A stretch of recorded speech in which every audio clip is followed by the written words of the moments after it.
What's up, guys? Welcome to Wisdom and Grit. My goal with this show is to introduce you to the men who build the world and create lives of impact so that we can celebrate them and work together to fulfill the call of masculinity in our homes, our communities, and the world. You only have one shot at this life, and today we are going to provoke you to give it all you've got.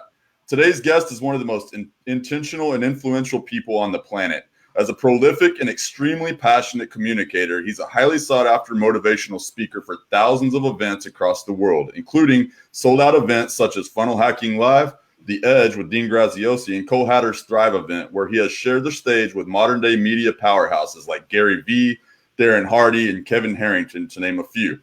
He has authored 10 best-selling books and is CEO of Maddix Publishing. He works with other thought leaders to share their valuable message to millions around the world. As a committed philanthropist, he spearheads Maddix Missions, a movement that serves the homeless, fatherless children, battered women, single mothers, and families in need all over America. He has committed his life to building other people, not the least of which his son Caleb, a celebrity superstar who has written 12 books, spoken on stages all over the world with some of the biggest names out there, and made his first $1 million all by the age of 16 years old. He himself has done all of this by the age of 43. And what I can tell you is that he's only scratched the surface. Please help me in welcoming the man who's hacked architecting excellence and intentional legacy building, Matt Maddix. Matt. My man, what an introduction, bro. Thank you. I need to start having you go with me to do all of our introductions. Yeah, I'd love that, dude. So, dude, thank you for taking the time to be on here today. I know you've been kind of in a fury trying to get ready for your mastermind group that you got coming up this weekend and a bunch of other stuff. I know you said something about Caleb was coming back in town, which is always fun as a father. That's a big deal, man. So yeah, dude, we're excited. I mean, he's living out in Arizona right now, and it was one of those things. I homeschooled him since he was 12, and we had an amazing journey when he turned 17. Of course, I knew he'd move out when he was 18, but then him and his best friend lives in Scottsdale. And of course, Dean Graziosi is one of their mentors, and they do some stuff with him. And it's just a perfect fit. He was like, Dad, please, man, can I go early? And at first I rejected him, was like, absolutely not. But then the more I thought about it, and I'm like, what? This is what's best for him. He's ready. He's 100% ready, and he's killing it, man. So, yeah, he's going to be home this weekend. We're excited. We can't wait to see him. It'll be fun, man. Yeah, man, I'm not looking forward to those days when my son and daughter start to get to that age where they're branching off, man. Call me when it happens, bro. All I can tell you. You're walking through it. Support, dude. Who said men don't cry? People don't believe men don't cry. Let their kids move out, and they're going to be some tears, even if they go out in the garage. Real men do cry because I sobbed when I came back in. Of course, I flew back from Phoenix, and I walked into his room, dude, and I smelled some of his clothes that he left behind, and I just fell in his bed and just lost it. I was like, oh my God, it just went by too fast, man. That's hard. And you actually spent a ton of time with him too. So, I mean, that's the good part. I mean, what y'all have developed together, and we'll jump into that too. And I know we got a little limited amount of time. And so before we get going, dude, there was so many accolades that I could have mentioned going through. I mean, it was, like, to be honest with you, I usually have an issue finding enough stuff to talk about in the introduction. Your stuff, I was like, okay, what can I pull out and kind of streamline and condense. So if I missed anything that you feel like would be important for the guys to know, that you feel it, go ahead and mention it now. Of course, Corey's friend, dude. That's that's the best of them all, right? So you forgot that part, dude. That's right, man. You know what I'm saying? Yeah, absolutely, dude. We definitely have fun doing what we do, and it's always been God first, family first, health first, and money and mission. That right there is, if you stay focused on those things, you're definitely going to come out the winner. I can guarantee it. Yeah. So, dude, I completely agree with you, man. So many people kind of get locked into the success aspect of it, and they forget where the source of all that comes from. So that's something that you're uniquely tied to, and looking back over kind of some of your earlier days, man, I know that you were a preacher in the Pentecostal church and kind of got your start moving and shaking in the churches, man. I'll be honest with you, dude. That was my beginning, and that's why Caleb is, where he is today, because that's good training. Yeah. For speaking, for persuasion, for discipline, there's a lot to that. So I thank God for my upbringing. I currently am not preaching right now. I say I'm actually doing more preaching now than I've ever done, because what do they say? If preach every day of the week, and if necessary, use words. Yeah, so exactly. Just let your life preach. But I will tell you, man, that we were speaking. Actually, you'd mentioned it. We were in Australia at a business conference with Gary Vee, and there was like 1,500 people there, and they asked, and I've always taught my son, like, you never hold back your truth.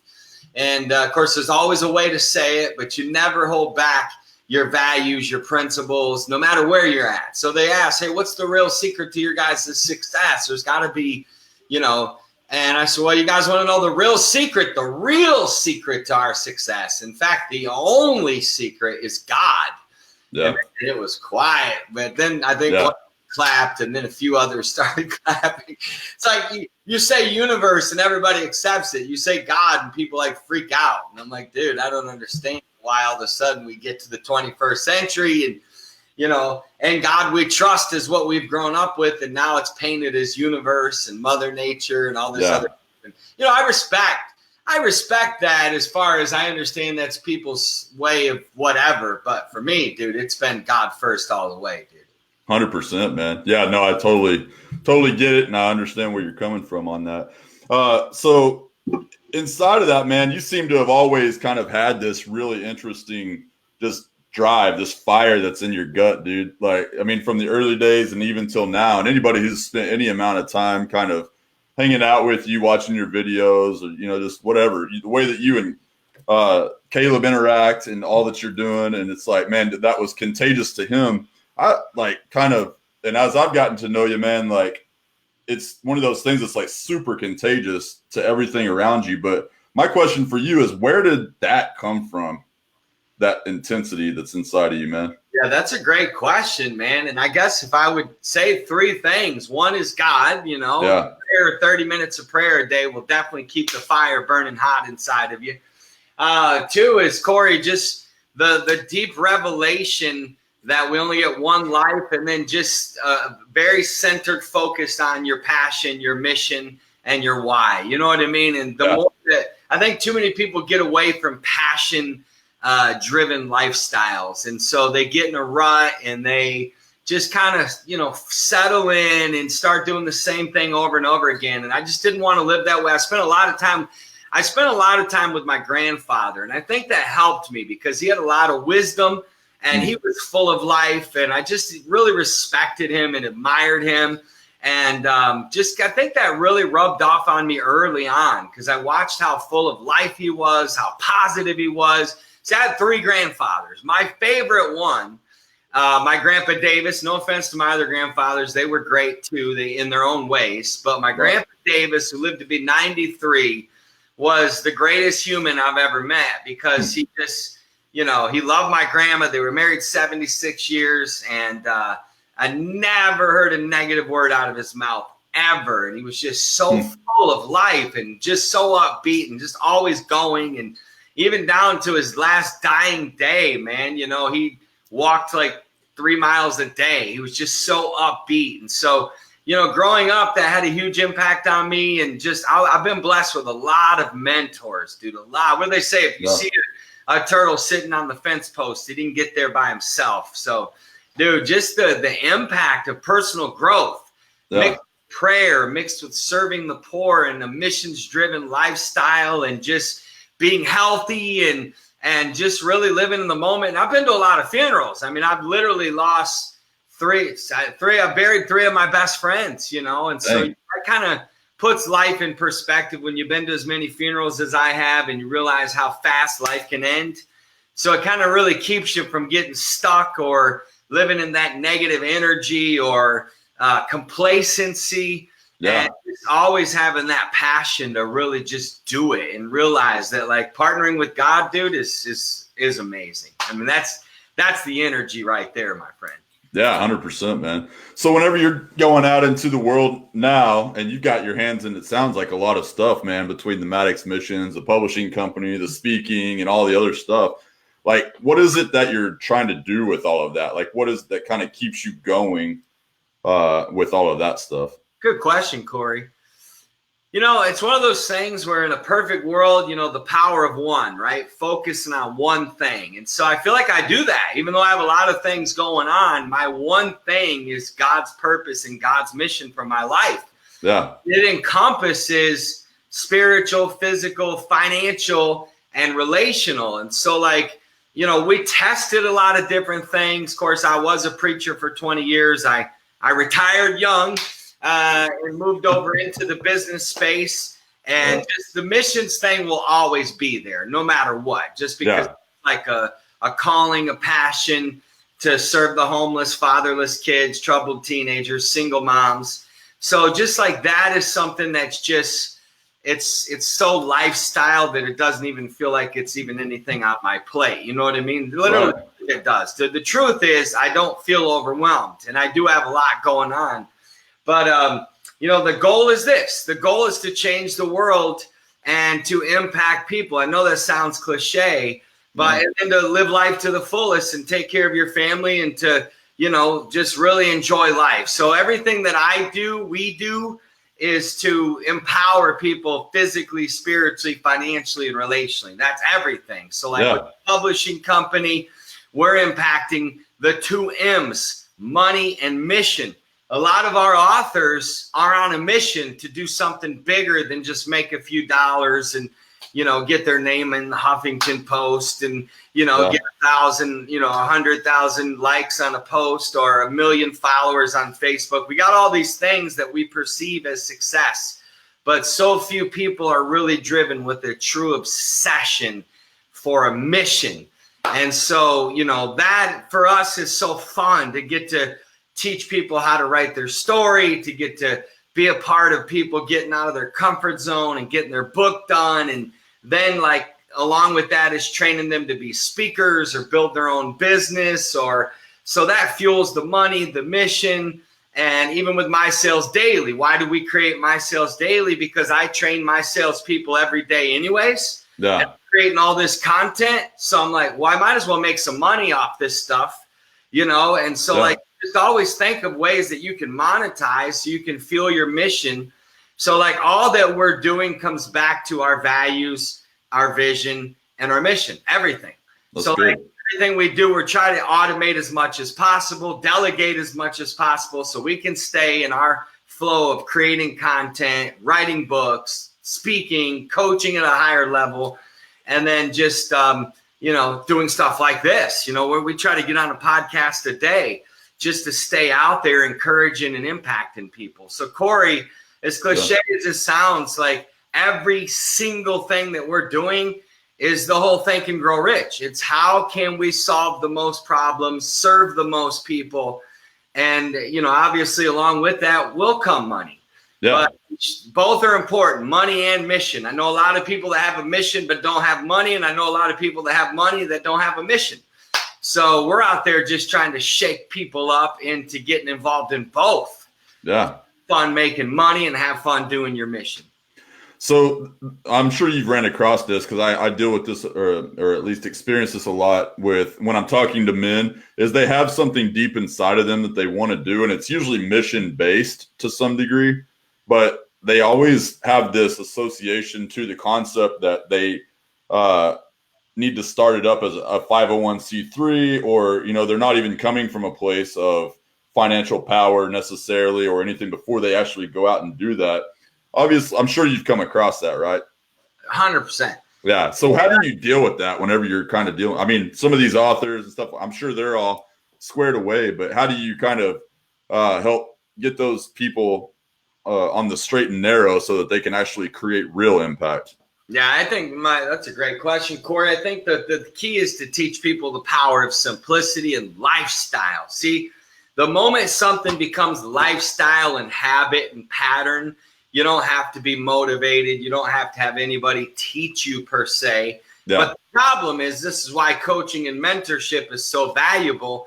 Most people don't know how to get there on their own. They don't know how to have that breakthrough or get to that clarity or simplify their life or master their habits and energy and patterns. And so that all becomes lifestyle. So for us, all the stuff we do with missions, we keep extremely simple. We We follow our intuition. We follow God. We look for the need. And so it's flow over force. It's like, it's daily for us. It's not even about the events. The events that we do are just to give people a chance to have hands-on experience so they can see how easy it is so they can go home and do it. So it could be like something as simple as my lady and I taking a homeless person out to lunch, going and buying them some clothes. Could be a fatherless kid who needs a bike and going and buying them a bike. Could be like a homeless couple that get off the streets. It's one simple Facebook post and, hey, who wants to help? Let's create a housewarming party. And next, Corey, we got 4 or 5 trucks of couches and TVs and clothes and dishes, all new stuff that everybody and that was all just like spontaneous lifestyle. Just keep it simple. And, but I would tell anybody out there, Corey, that's wanting to get involved in mission work. And then you mentioned something about a 501c3 and all that, nonprofits, and never turned Maddix missions into any of that. We just kept it very simple. And for us, that's the way for us, and how we're able to do so much is not going through so much red tape. And I'm not saying you shouldn't, and I'm not saying that we won't one day, but for right now we haven't. Yeah, that's awesome, man. No, and I think that's kind of the way to do it, especially whenever a lot of these guys that it seems like, or just in general, and I've dealt with this too, it's whenever you start to overthink things, it actually takes serotonin away from your brain, and you begin to, if you don't act on it, right, you start to begin to fall into this low form of momentum. It's like a low status position, really, but and then you're operating from that level, and then it seems like everything is out of reach because you're not acting on it. Sometimes you just got to pull the trigger and go, and it doesn't have to be pretty or perfect. And it can evolve. I love the way you think, bro. I love the way you think, because that's the answer. It really is. Too many people are up here and they ain't down here. This is just for evaluation and growing and learning, not to sit there and analyze something forever. Right. Go do it. You feel like one of our mentors, Kevin Harrington. He's like, you know what, guys? We were sitting in his house and he was like, here, you want to know how I made $500 million? You want to know the secret to my success? And we're like, yes. We're like, here comes the $500 million wisdom, right? And here's what it was. Guys, fail often, fail fast. That's good. So I kind of looked at him like, that's it?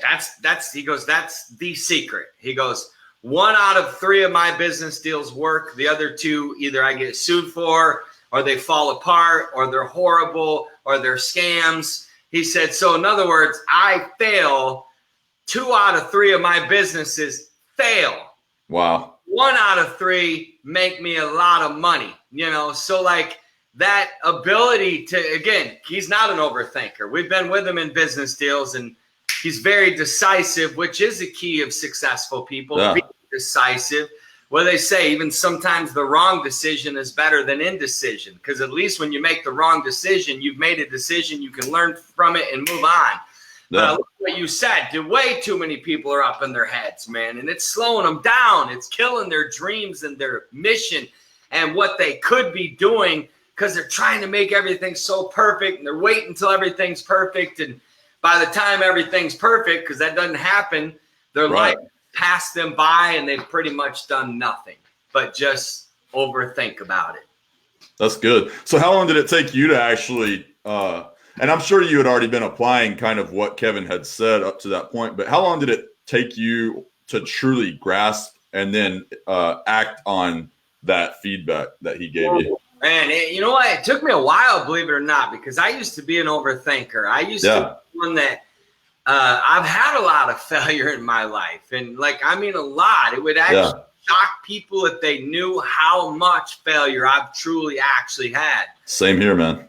I resonate with it. I understand it, but the part that he really broke down was fail often, fail fast. See, a lot of people like you and I, we may have failed a lot, but I don't know how fast I used to. Meaning I would hurt about it longer than I should. I would be angry about it longer than I should. And so now, based on his guidance and coaching through that, we just have this thing where we're over stuff so fast. We let it go. We're disattached to it. It has no, you know what I mean? So now, honestly, I can say I've had some of the biggest failures recently, and I'm over them in seconds. And I mean, like, literally over them, not even hurting, not even like, hey, make a quick list of what I learned. Okay, great. This is what I should have done. And it keeps you in that higher flow of not getting in your head and not feeling defeated, because those aren't good energy. Yeah. God wants us to feel victorious and on top of our game no matter what, because failure is a gift. I mean, so yeah, for me, it was just a matter of just accepting that truth. Okay, if he says fail often, fail fast, and he really broke down about how he developed this ability to get over stuff quick by truly letting it go and not overthinking it and not and he's really good. This was actually really good, believe it or not. He taught us not to burn any bridges in business. Interesting. This was surprising, actually, because most of the time, if you've been doing big business, it's kind of par for the course, it seems. Absolutely. And I even talked to a couple of his team members about this, his son in particular. I was like, Brian, that's commendable. He's like, no, dude, Dad don't burn bridges. He's had people burn him, and he'll still, if it's a way to make some money or get a deal or a connection. So, like, I thought that was wise, because, I mean, I would be the type to, hey, I would be the type to be like, okay, done, move on. You know what I mean? There is an element of boundaries. There is an element of, like, obviously you don't do business with people you don't align with your values, and they're out of integrity. But the big part is all of his failures are the people that say maybe lost his investment money. Maybe he may not invest money in them again, but he's not going to ignore them and be a jerk and cut them off, because he's actually used some of those connections for other things, which I thought was wise. So that was a good little mentor nugget that I thought was good. Yeah, that's really good. So going back to the fell off and fell early, you said he had kind of mentored you through that a little bit and all that. What are a couple of points that he's kind of given you as far as being able to work through that for some of the guys that are listening today? Yeah, and by the way, say hello to all the guys. I don't know if this is currently live or it's going live. It is live, yeah. I'm going to share this out on my page as well. Awesome. I don't see a notification, so I'll just have to go in and see how to do this. But I'll make sure to share this out. So for all you guys that are watching, thank you for taking the time to watch. Some of the best, the fail often, fail fast was a huge one.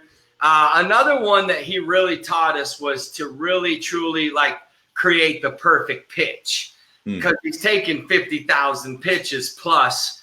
So that was some gold of just, like, knowing what exactly an investor or someone is looking for, whether it's an investor or not.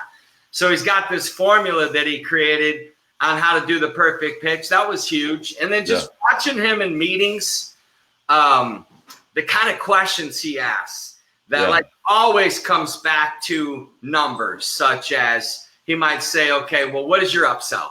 He always wants to, and just watching how his brain works in those meetings, like how the kind of questions he asks because we've been there on stuff that we've done business with. And we've also been there when other people have come in to pitch something and watched him. And he listens, but he's very focused and he's very fierce and he's very fast. I mean, he's very fast. He knows quick whether or not he's going to invest or not.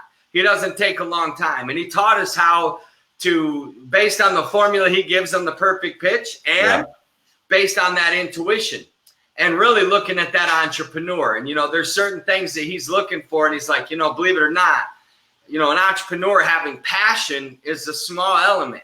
Yeah. So he wants to know, like, obviously, like what all of them want to know, what are your sales? Right. So like that kind of stuff, how even though it's not just a Shark Tank thing, but it's an actual real thing that's a high priority, that I think anybody in business should be constantly saying, okay, what are our sales? I don't think enough people look at their numbers, probably the biggest takeaway for us was just an obsession to watch your numbers every morning. He reads reports. I mean, he's in business with hundreds of people. So you can only imagine, right? How he manages his schedule and he speaks. I can't imagine. It's crazy. That taught me, like, the successful people are not lazy. Like, you could be on a golf course every day. We think that, right? Yeah. He works just as hard, if not harder, than the entrepreneur who's down to their last $10. Yeah. And he's got millions in the bank. Yeah. That was inspiring to see that. That's good, man. So you talked about intuition there. How important do you think intuition is to success?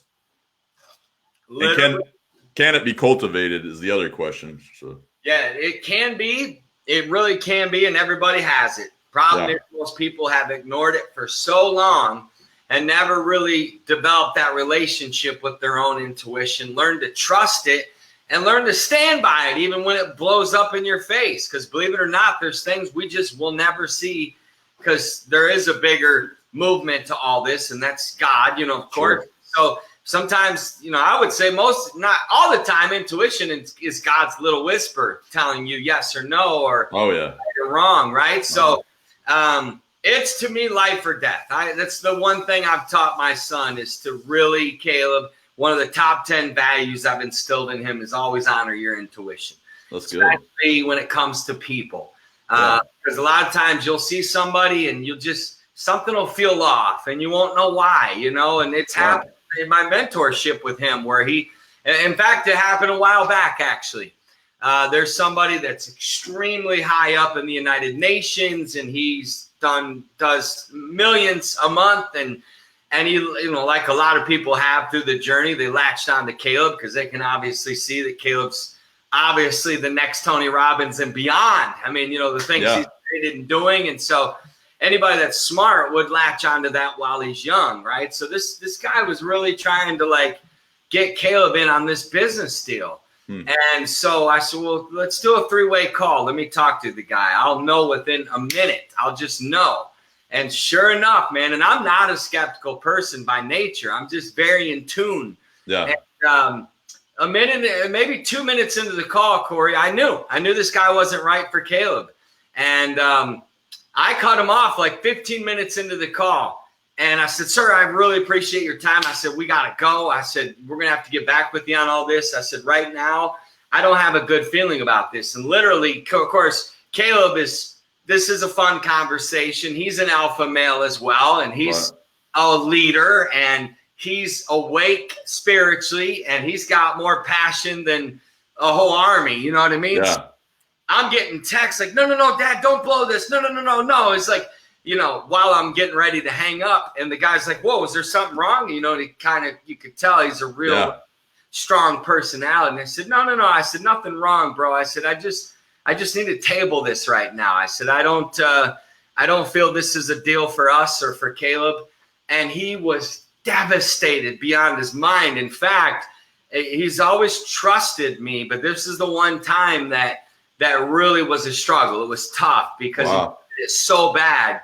Well, come to find out, Corey, it was right. I mean, within days, it was revealed that, if we'd have gotten in that, bro, it would have been a disaster. Wow. So, you know, you gotta realize sometimes your intuition's gonna pull you away from opportunity. Yeah. Sometimes it's gonna pull you away from something that looks like too good to be true, or like, oh my God, this is my moment, this is my opportunity.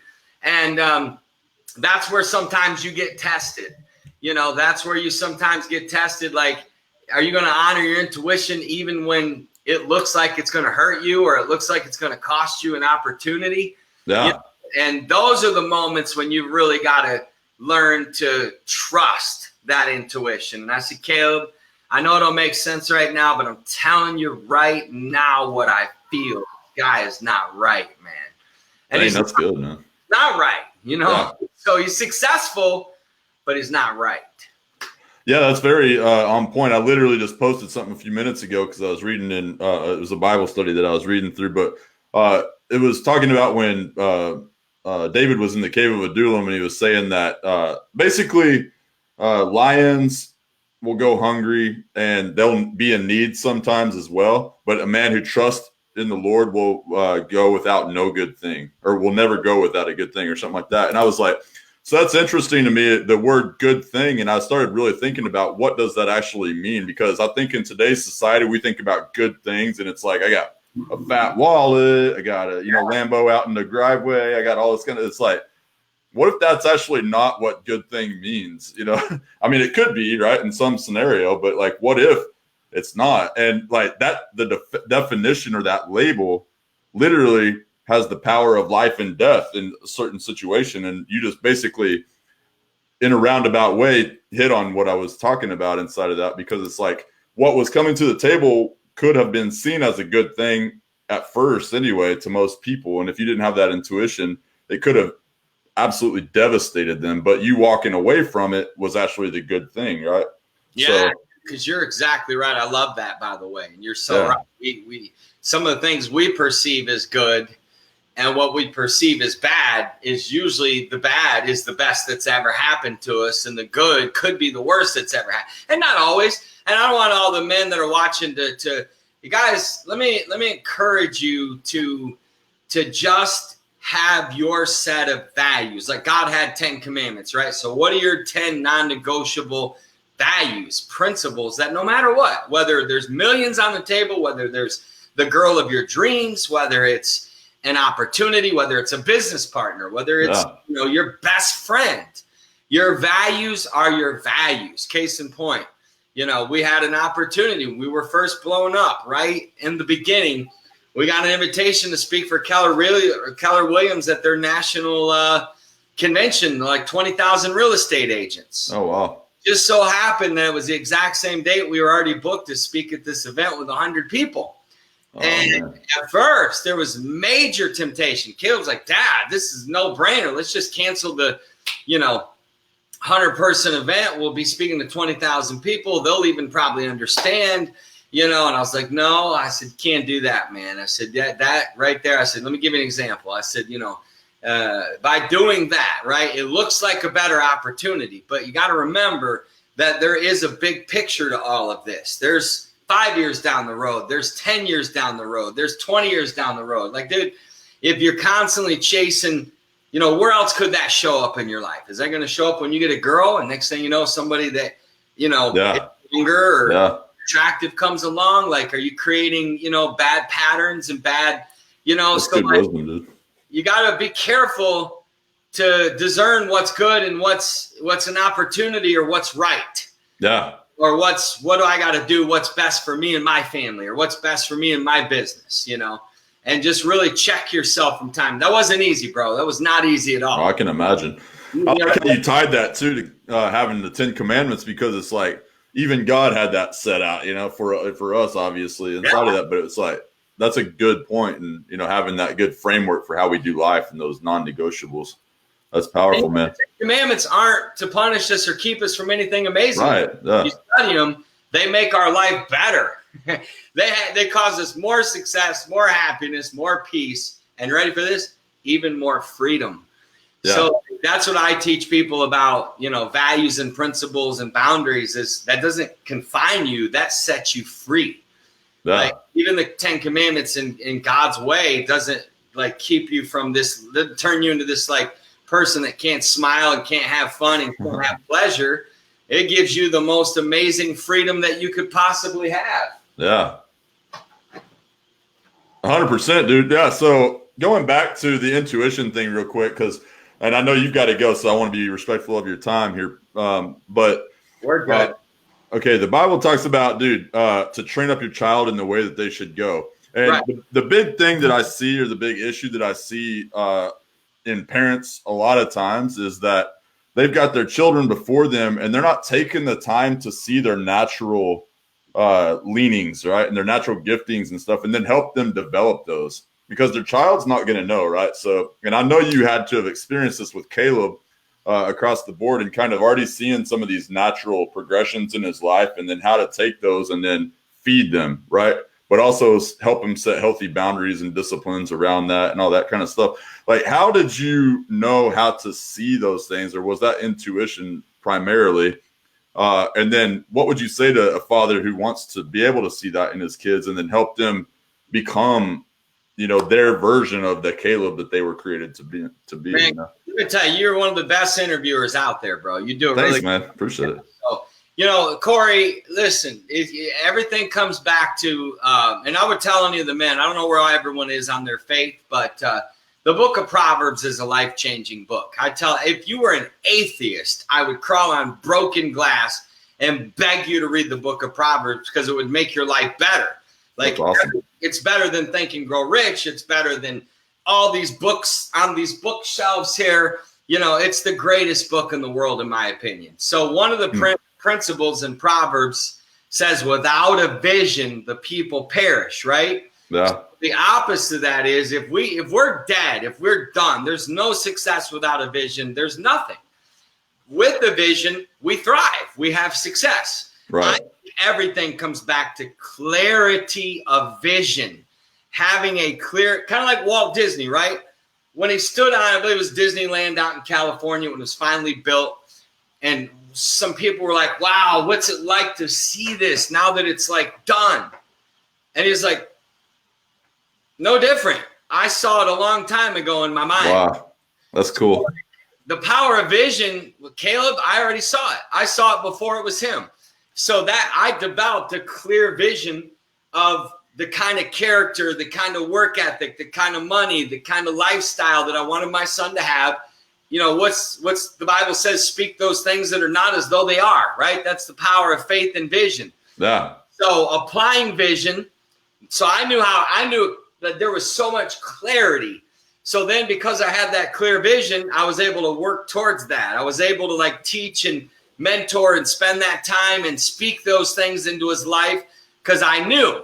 And I think I would tell all the men watching right now, it's like, guys, do the same thing for your own life. Get a clear vision and get a clear vision for your marriage. Get a clear vision for your family, like for your life. Like, how do you spend your life? What do you want your kids to be like when they're 18?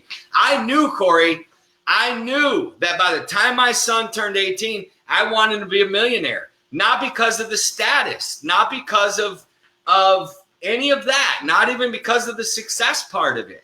I wanted him to be a millionaire because I wanted him to have financial freedom to, in his best years, with his best energy, I wanted him to be free to do big things. You're never going to have better energy and feel better than when you're 18, 25, 30.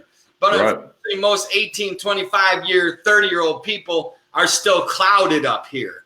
So I had a clear vision that when my son graduated, he was going to be clear mentally. He was going to be healed and whole emotionally.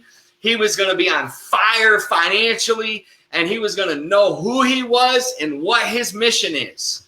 And like all of that now, literally, Corey, I already saw it. Like even him speaking with Tony Robbins and all these accomplishments and you know, all the speaking gigs and the opportunities he has right now that are unfolding. Like he's in business with three of the most influential speakers on earth, literally. I mean, they're you know, you got Russell Brunson, you got Dean Graziosi, you got Tony Robbins.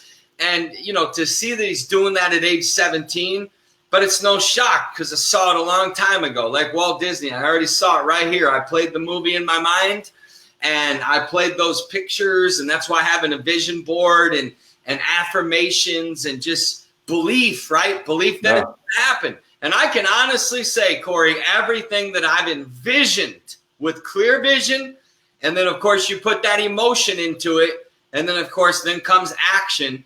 Everything that I've envisioned for his life is there. And it gives me the greatest peace in the world to know that I don't got to worry about him financially. There's nothing to me that could drag you down more as a parent than to watch your kids suffer financially. Yeah. To me, that's like, I didn't want that. I didn't want my son at age 23, 26, 28 struggling financially. I wanted him to have freedom.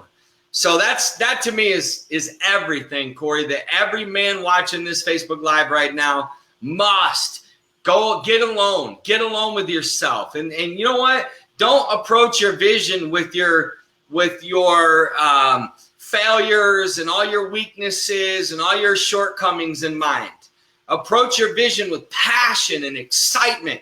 Paint a picture of your future because this is going to give you something to look forward to. Because probably a good chance there's a lot of men that are watching that feel like failures. You feel overwhelmed. You don't feel significant. You don't feel heard. You don't feel validated. You don't feel like you're at the status you want to be at. Most men don't feel successful, right? We're working hard. We're trying our best, but we're still come up short. So by getting that vision, man, it's going to awaken us. It's going to pull us out of this feeling insecure and insignificant. It's going to fuel us again to say, wait a minute, you know, get a vision for your body, guys. Get a vision like, Get a vision for your bank account, for your family, for your business, and get a clear vision. And then the rest is history, man.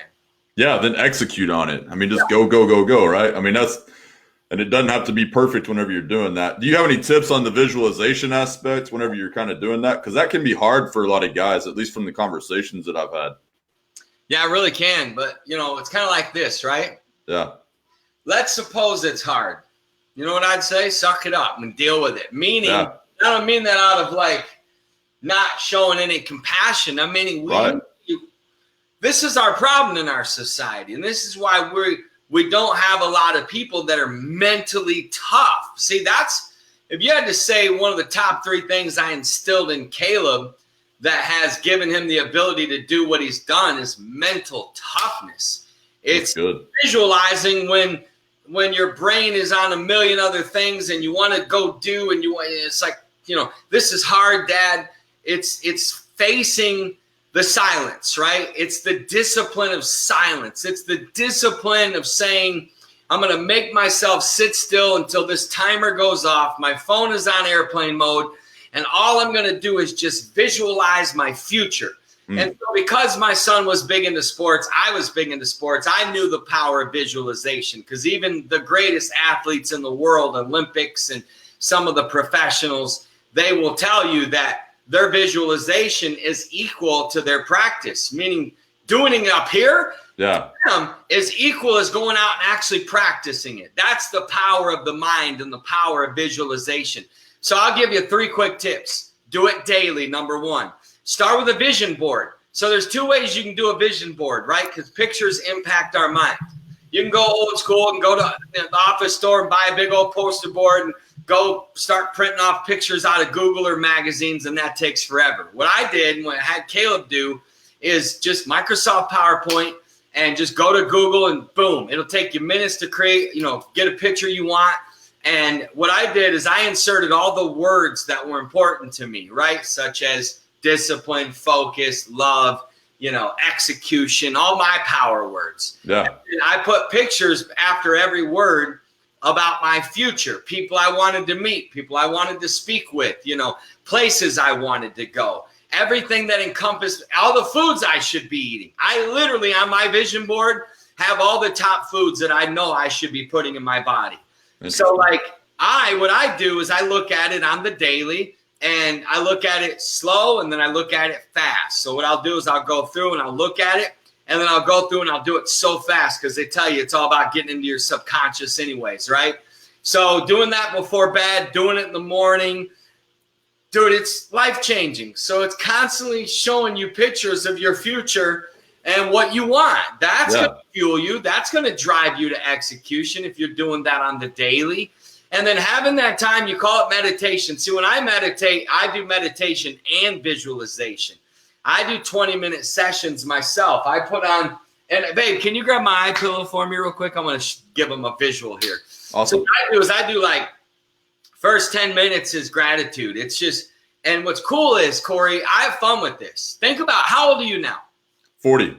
Okay, you're 40. I guarantee in 40 years, you've had so many amazing experiences, so many blessings, so many cool things happen. But what happens to all of us?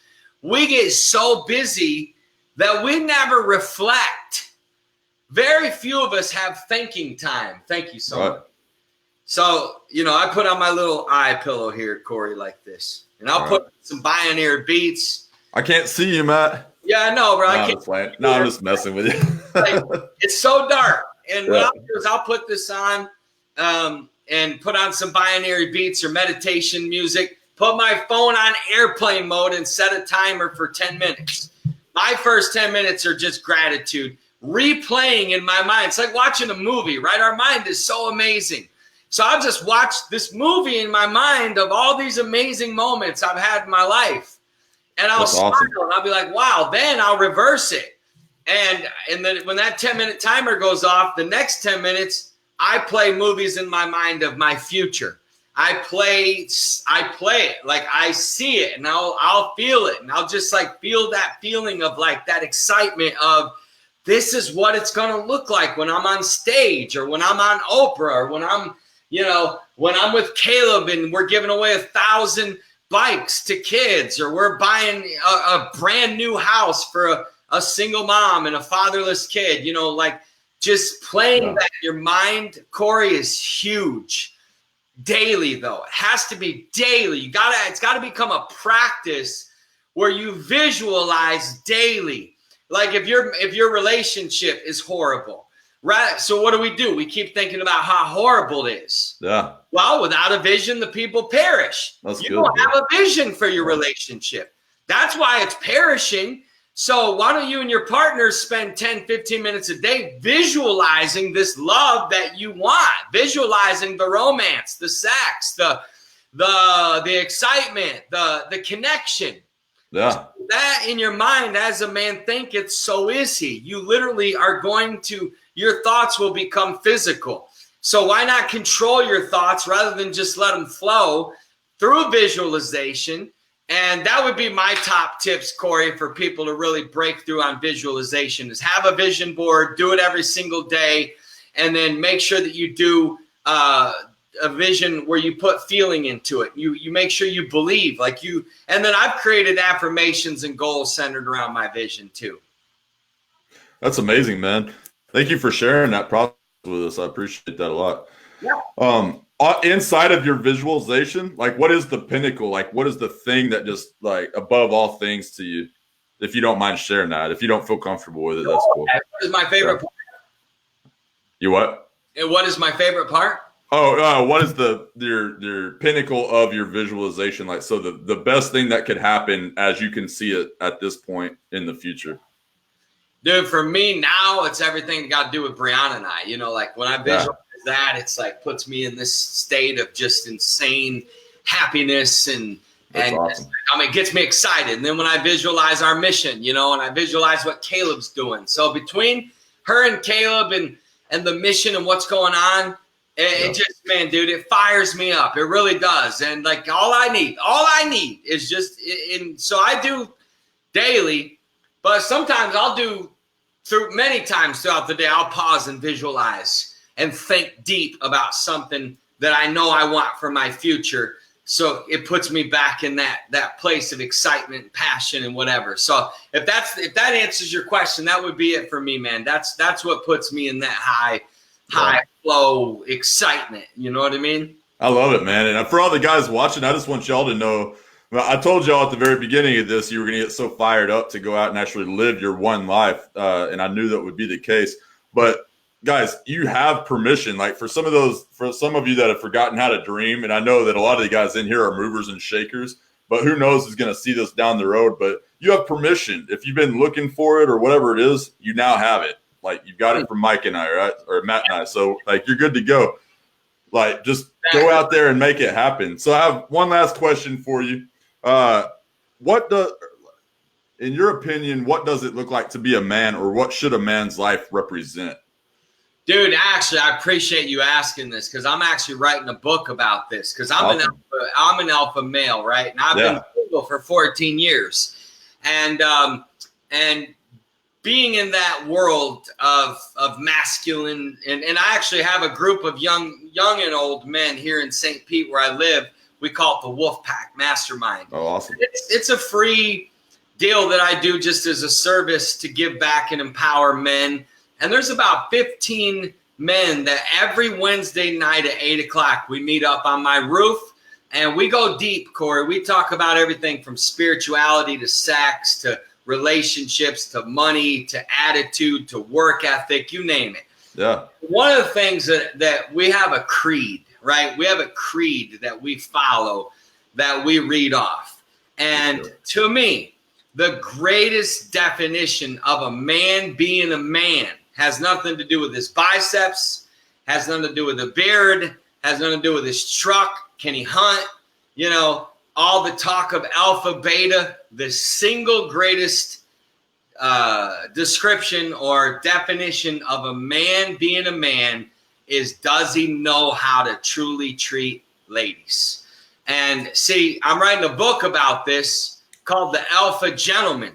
And it's a new twist, and it's really, quite frankly, going to ruined the alpha community because they all are about the pickup and the player and all that. And Corey, I used to be that, you know what I mean? So I'll be honest with you. I had my days of, and I'm not proud of it, you know, and I'm really not, I'm not happy with kind of how I see our society go in that direction. So I think the me, that would be one. The other thing, dude, is this, you know, real men, okay? We get a bad rap, we men, because, you know, everybody's always talking about we suck and, you know, we don't have, you know, we're right. Privilege, all that stuff. Yeah, we're this. The list could go on. Yeah. But, dude, a real man, right? A real man puts his family first, okay? A real man's not afraid to talk about God. You know, a real, like, just like, I'm not ashamed to tell you, I'm a Yankees fan. Right? We're all sitting around and someone starts talking that the Boston Red Sox, I'm going to chime up and say something. Well, why wouldn't I do that about God? Right. You know, a real man puts his family first. A real man puts his faith first. And a real man treats ladies like queens, no matter what. Yeah. Yeah, that's definitely something that's been lost in our culture, man. I grew up in Amarillo, Texas, so up in the Panhandle. Back in the day, believe it or not, man, I used to ride bulls. You know, I was kind of like, I was all in that, bro. You know, yes, I was all there. But you know, it was like the thing back then is like we used to kiss a lady's hand, you know, and like kind of it was always ma'am and all this kind of stuff. And it's even I've kind of gotten away from that in a way, you know, where it's like just kind of that more chivalrous type of perspective, you know. Not to say you have to go that far, but I totally get where you're coming from. You know, there's that.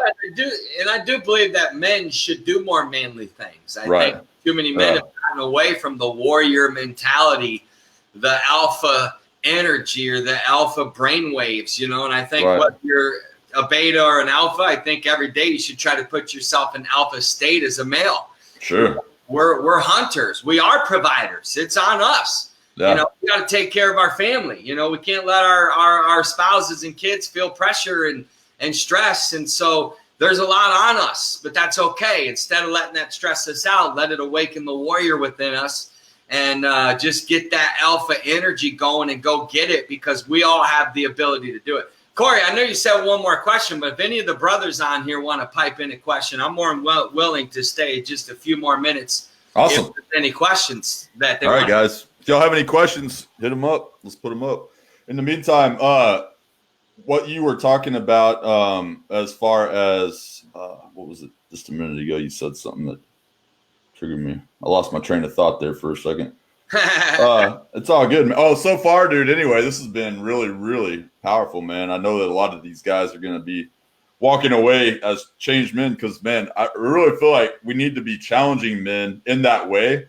From that perspective of, dude, get your vision straight, get all of this kind of, you know, the direction in your life because you can't give what you don't have already inside of you. You know, it's like we go out into the world and we want to build these businesses or we want to do all these things, but our marriages are in shambles or your relationship with your kid is falling apart or you don't have any of that stuff. And it's like, it's all about the foundational aspects. You can't build a house on shifting sand, right? So, know where you're coming from, know who's the source of it all, right? And then you can start. It's awesome that you here you are, you know, you're a good man and you're a hard worker and you're a beast at business and you know you're an influencer. But I think it's awesome that you still are so vocal about your faith, dude. That's Thanks, cool. Man. Yeah, traditionally we're not getting any questions here, but like that's fine, man. Yeah, I'm sure they'll pop up as time goes on. A lot of like right now, it's kind of an awkward time for guys just getting off work or whatever. Yeah, we'll share it out. And they can watch the replay. And we'll be on together again. I'm gonna get you on my podcast, bro. Dude, I'd love that. This was a lot of fun, man. Called Untold Greatness, man. I love it. There's some. That'd be a lot of fun, man. So, and I'll definitely have you back on next week. Absolutely. Yeah, next week I've got a guy named Kyle Wilson coming on. I don't know if you've ever met him. But, he's a good dude. Yeah. So he's been hanging out with Robert Kiyosaki, and then I think I may have some space in the later part of April if you want to reschedule for back then. But make it happen, dude. Yeah, dude, that'll be fun. I appreciate you. Keep up the good work, and to all the guys that watch live, thank you, and all the guys that watch the replay, thank you, and go ahead and share this out. And tell everybody you know about my boy Corey's group, and get some more people in here, and let's get this thing growing, man. Well, speaking about telling everybody of everything you got going on, man, let us know what you got going on and where they can find you. Okay, cool. The best place, as far as just if you want to connect, is just hit me up on Facebook and Instagram, because I'm pretty active on those social media platforms. Any of you out there interested in writing a book, I've got a thing called Roadmap for Authors. It's free, and it's just a place where you can go and learn everything you need to know about writing a book without having to buy something. So it's no strings attached. Roadmap for Authors. I'll get you the link if you want to put it out to them. And it'll just be some value for any guy or, anybody that wants to write a book. Because, dude, in our journey of writing books, we promised God that if we ever made it, we would do something like this to help people, because nobody really helped us when we got started. You know what I mean? Yeah. So that's something that we're working on and having fun with. And, yeah, just stay connected on Facebook, my friends, social media, all that good stuff. Yeah, there's tons of videos, content. You're a content generation machine. That was one of the questions actually I had for when you were raising Caleb, by the way. We can hit it next time, but on the social media side, like, how did you bridge that gap for him between being on social media and the negativity and stuff like that, and being able to protect him at such an early age from some of the jackwagons that exist on social media, man? You said the word right. Believe you me, I could literally tell you that my son has probably gotten as much or close to as much criticism as Donald Trump. You know what I'm saying? It's amazing. You would think, that, being Caleb's like, he's a kid, but oh my God, the amount of nasty emails, threats, messages, go kill yourself, stuff like that, but it goes back to me teaching them mental toughness and perspective, and teaching them that, I've taught him at a young age, because I knew that if you're going to be successful, you're going to have there's only two things you have when you have success. True success will only bring you two things: fans and critics. There's no middle ground. There's no people that kind of like you. If you do it right, you'll have people that will love you and want to murder you. Like, that's the only way to do it. That's how Jesus did it. Nobody kind of liked Jesus. You either hated him or you loved him. And so, I taught him that young, so it didn't phase him at all. I can honestly say, Corey, this is crazy. In 17 years, this is crazy, and I'm not lying to you on this. I've never one time watched Caleb get his feelings hurt or even been out of shape by one word of criticism, and he's gotten thousands. So as a dad, I've just taught him that because, and I've taught them, dude, have more enthusiasm than they have criticism. The more critical they are, you become more enthusiastic. You never let critical people water down your passion or your mission, right? Yeah. The other thing, just on the practical side, I gave him an iPhone when he was 8 years old, dude, which is unconventional. I let him on social media at a very young age. I had him starting his first YouTube show when he was 7. Wow. So I got him comfortable with the camera because vision. I knew the world was heading that way. And I wanted him to, and I knew he wanted to be a speaker. So I'm like, okay, if you want to be a speaker, so we're going to start training every single day. And how you train every single day is do Facebook Lives, Periscopes, YouTube videos, put out videos, get on Snapchat, get on Instagram. But, Caleb, never, ever, ever accept a friend request until you show me first. And never respond to a message without let dad seeing it. And I'm going to trust you until you break my trust. You break my trust one time, you're not going to lose a phone for a week or a month. You're going to lose it for a year. You break these rules one time. Now I'm going to trust you, but I want you to know 24/7 up till this very day. And now there's been so much respect and trust built that I don't need to do it. I've done it a few times. But if I right now, when he gets home, 5 minutes into him being home, I said, hey, Caleb, let me see your phone, he would hand it to me. Wow. You know what I mean? And so that's been a policy we've had, that there's no deleting stuff, hiding. And so when he started telling me when he would get stuff, I would really reward, good job. And that's why I trust you. That's why I give you a phone. When your friends don't get one, here's why you get one. Stuff like that really endeared him to tell me, and he did. And then just using wisdom, because there's a lot of freaks and creeps out there on the internet, and using wisdom, not always putting where your location is this very second. Wait till you leave the tea shop or the juice bar, because you never know, dude. We've had people just show up, you know, and like one dude just like showed up out of the blue. Yeah, I saw on your Snapchat, and you know, that's cool. And you always respect and admire the hustle, but it's also a little scary when you're a dad and you think, dang, you turn your head one time and somebody knows right where your son is. And that's the kind of stuff that it was weird, because I knew that he needed to be online, but I was very, very protective about it, and instilled a lot of, like, to this day, he exercises a lot of wisdom. And honestly, nothing phases him. That's awesome, man. Yeah, I think my daughter described. We had one question come in. If you got a sec, or if you want to get it. Okay, awesome. With that. Excuse me. So it was from Mitch. He says you talk about the importance of your environment. I use the outdoors to help people or help men understand their identity. How important is environment to place yourself in? Man, Mitch, great question, and I love that you do that, bro. First of all, good job on that, my brother. Dude, environment's everything. It's like this, right? It's like if we don't get people in the right environment or in a more powerful environment, that's why motivation doesn't last. That's why people can go to a Tony Robbins seminar for a week.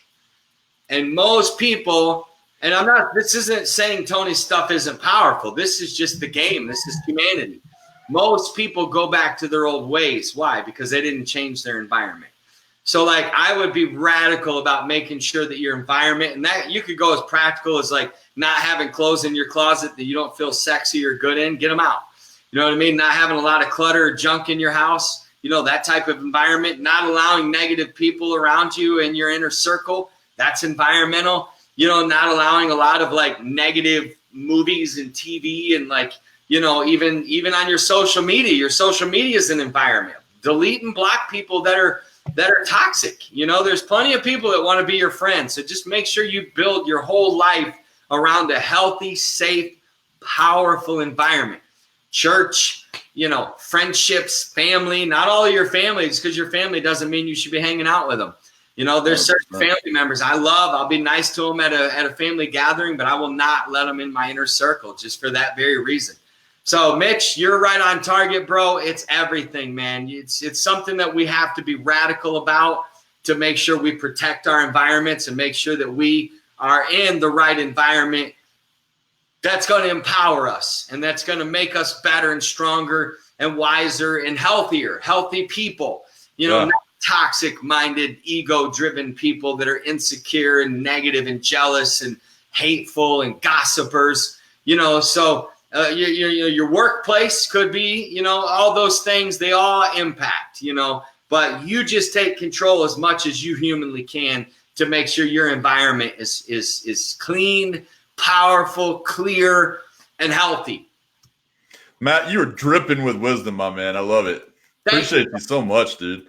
And I want to thank Brianna, dude, for giving you letting us have that time, because I know y'all are hanging out and getting ready for other calls and all that kind of stuff too. So you're giving me about 150 "I love you" signs over there. That's awesome. Yeah. So that's nice that you acknowledged her. She's my pleasure. A Corey fan, I can assure you. So that's awesome. She seems amazing, man. So you guys are killing it, dude. She's amazing. We're going to do a Facebook Live together tonight, probably. So I'm going to introduce her to everybody, because once people meet her, they'll be like, well, no wonder. This makes sense why Matt chose her. You know what I mean? But that's amazing. Yeah, bro, listen, I really appreciate your time, man. And thanks for all the stuff you're doing, dude. I met you. I think we met in, where was San Diego? Dallas. Oh, I was actually here in Dallas at the Fun Hacking Live. Yeah, that one time. Okay.